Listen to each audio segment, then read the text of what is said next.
तो दोस्तों ये है मॉर्फी रिचर्ड की प्रेस, ये चल नहीं रही है, बिल्कुल काम नहीं कर रही है। इसका ये जो रेगुलेटर है ये भी घुमा लिया तब भी ये नहीं चल रही है। तो चलिए खोल के देखते हैं इसमें क्या प्रॉब्लम है, और बिना स्किप करे वीडियो को देखिए, आपके लिए बहुत ही जरूरी है ये भी। अगर आप टेक्नीशियन है और इस तरह की प्रेस का भी काम करते हैं तो 100-150 रुपए आराम से मिल जाते हैं, और इसमें बहुत ही सस्ते पार्ट लगते हैं। तो चलिए खोलते हैं और देखते हैं क्या प्रॉब्लम है।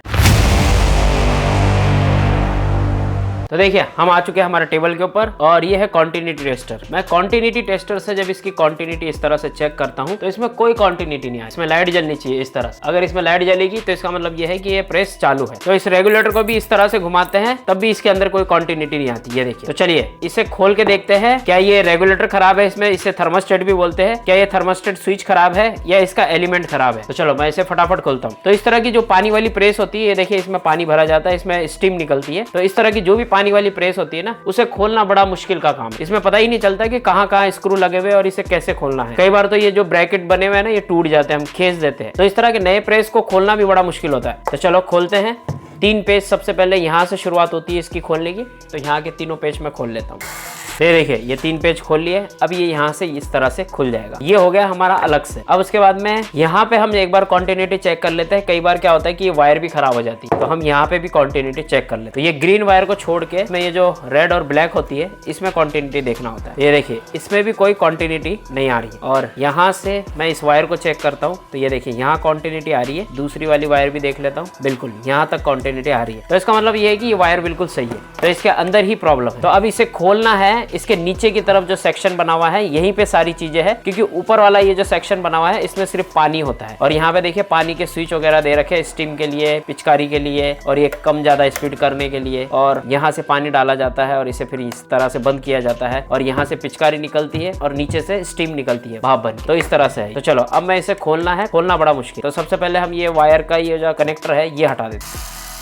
ये हमने हटा दिया। ये लाइट का है, ये लाइट का भी हम हटा देते हैं। उसके बाद ये वाले 2 पेज निकाल लेते हैं।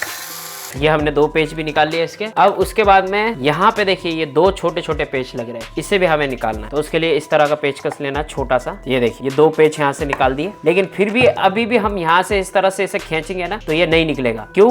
क्योंकि इसमें अभी और पेच बाकी है, ये हमें दिख नहीं रहे, देखो बिल्कुल हिडन है। लेकिन हम ये वाले जो कैप है इसे बाहर निकालेंगे तब हमें इसके नीचे पेच मिलेंगे। इसे हमें इस तरह से आराम से ऊपर उठा के निकालना है। ये देखिए ये एक निकल गया, ये एक निकल गया। अब इसके अंदर देखिए 2 पेच लगे थे, इन 2 पेच को निकालना है। तो ये देखिए अब इसके बाद में ये वाला ब्रैकेट जो है बाहर निकल जाएगा। ये देखिए ये निकल गया। और उसके बाद अब इसके नीचे देखिए कितने सारे पेज, लेकिन हमें तो ये एक और ये एक पेज निकालना है, इन दोनों पेज को निकालना है। तो चलो इन दोनों को भी निकाल लेते हैं।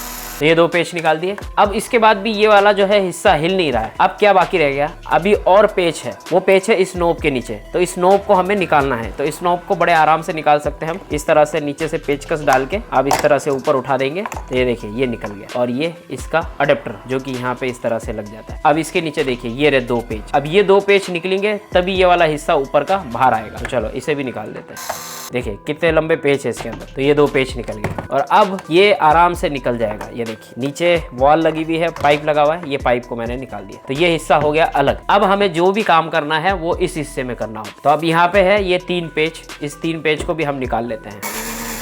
और ये हमारा यहाँ से कवर हट गया, ये वायर अटक रही है, ये कवर हमारा हट गया। तो ये देखिए अब यहाँ पे हमें काम करना है। अब ध्यान रखना है कि जब भी आप ये पेच लगाओ तो सारे पेच प्रॉपर तरीके से जगह पे लगाना है। और ये देखिए जब हम इसे हटाते हैं तो ये 4 जो है वॉशर होते हैं, मोटे वाले बफर भी बोलते हैं इसे, ये यहाँ पे इस तरह से लगे हुए होते हैं। ये देखिए 1 2 3 लगे हुए होते हैं, और एक ये रहा। कईयों में तो फंस जाता है, कई में नहीं फंसता। ये यहाँ पे इस तरह से आपको लगाना है, फिर इसके ऊपर ये कवर लगेगा, फिर पेच लगेंगे। तो इसे रखते हैं साइड में। तो ये देखिए ये है हमारा एलिमेंट, और इस एलिमेंट को चेंज करना नामुमकिन है क्योंकि ये पूरा सील होता है। ये देखिए पूरा सील है, ये 2 वायर निकल रही है, एक इधर से एक इधर से, ये एलिमेंट है। तो चलिए मैं एलिमेंट को चेक कर लेता हूँ। हमारा एलिमेंट बिल्कुल सही है और बॉडी शॉर्ट भी नहीं है, तो हमारा एलिमेंट बिल्कुल सही है। तो इसका मतलब ये है कि हमारा ये वाला स्विच ही खराब है। तो ये देखिए स्विच के ऊपर कॉन्टिन्यूटी नहीं आ रही है। इसे थर्मोस्टेट भी बोलते हैं, थर्मोस्टेट स्विच भी बोलते हैं। तो अभी हमें इसे बदलना पड़ेगा। इसे बदलना बहुत ही ईजी है। सबसे पहले हमें ये वायर निकालने हैं। ये देखिए यहाँ पे ये 2 वायरें लगी हुई है, इन दोनों वायरों को निकाल के इस स्विच को निकाल निकाल लेना। तो ये स्विच में ही प्रॉब्लम है। चलो मैं इन दोनों वायरों को यहाँ से निकाल लेता हूँ।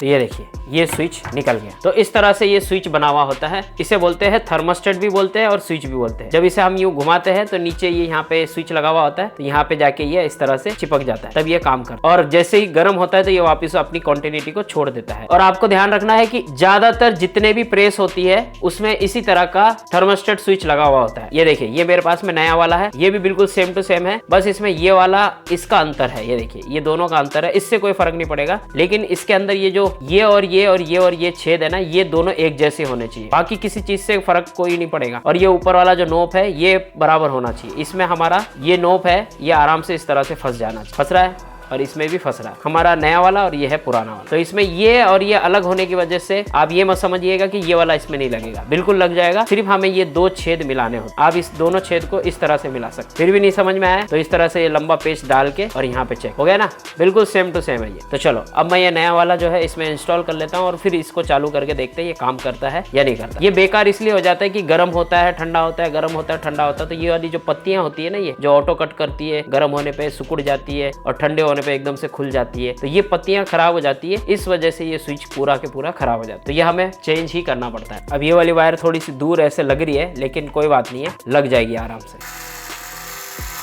तो ये देखिए लग गया। बस अब इसमें कुछ नहीं करना है, बस ये ऐसे ही लगेगा। अब इसके बाद में इसे वापस से पैक करना है। तो पैक करने से पहले मैं एक बार इसकी कंटिन्यूटी चेक कर लेता हूँ, ये सही है या नहीं है। ये देखिए ये चालू है और यहाँ पे वायर के ऊपर भी हम कंटिन्यूटी चेक कर लेते हैं। तो ये देखिए वायर के ऊपर भी कंटिन्यूटी आ रही है, इसका मतलब ये चालू हो चुका है। तो इस तरह से ये चालू माना जाता है। तो थर्मोस्टेट खराब होने की वजह से ही ये जो है चल नहीं रहा था। तो चलो मैं इसे पैक कर देता हूँ। पैक करते समय सारी चीजों को जहां से निकाला था वहां पे वापस लगा लेना है। तो जैसे पेच निकाले थे सारे के सारे वैसे के वैसे लगा देंगे। उसके बाद हमें इसे लगा लेना है। इसके नीचे ये जो पाइप है, इस पाइप को अच्छे से इसमें लगा लेना है, ये यहाँ पे। और उसके बाद हम इसे आराम से यहाँ पे फिट कर देते हैं। अब जैसे जैसे पेच निकाले थे वैसे वैसे सारे पेच लगा देते हैं। सबसे पहले हम पीछे के पेच लगा देते हैं। तो ये हो चुका है बिल्कुल रेडी। तो अब देखिए मैं यहाँ पे इसे सीरीज में लगाता हूँ और सीरीज में अगर ये चालू हो जाएगा ना तो इसकी लाइट चालू हो जाएगी। ये देखिए अभी ये बंद है। अब मैं जैसे इसका रेगुलेटर घुमाऊंगा, ये देखिए ये चालू हो गया, ये बंद, ये चालू। तो ये बिल्कुल ओके तरीके से काम कर रहा है। तो दोस्तों देखा आपने कि किस तरह से हमने इसे रिपेयर किया, इसका थर्मोस्टेट स्विच चेंज किया। उम्मीद करता हूँ आपको समझ में आ गया। फिर भी कोई कंफ्यूजन नीचे कमेंट करके पूछ सकते हैं। और ये वीडियो आपके लिए काफी हेल्पफुल रहा तो प्लीज वीडियो को लाइक कीजिए, वीडियो को शेयर कीजिए। और यदि चैनल पर नए हैं तो नीचे लाल बटन है सब्सक्राइब का, उसके ऊपर क्लिक करके घंटी का बटन दबाइए। जब भी नया वीडियो डालेंगे तो हर वीडियो से आपको कुछ ना कुछ सीखने को जरूर मिलेगा। तो thank you so much watching this video. मिलते हैं अगले वीडियो में। हमेशा अपना और अपनों का ख्याल रखें। Always keep smiling. जय हिंद।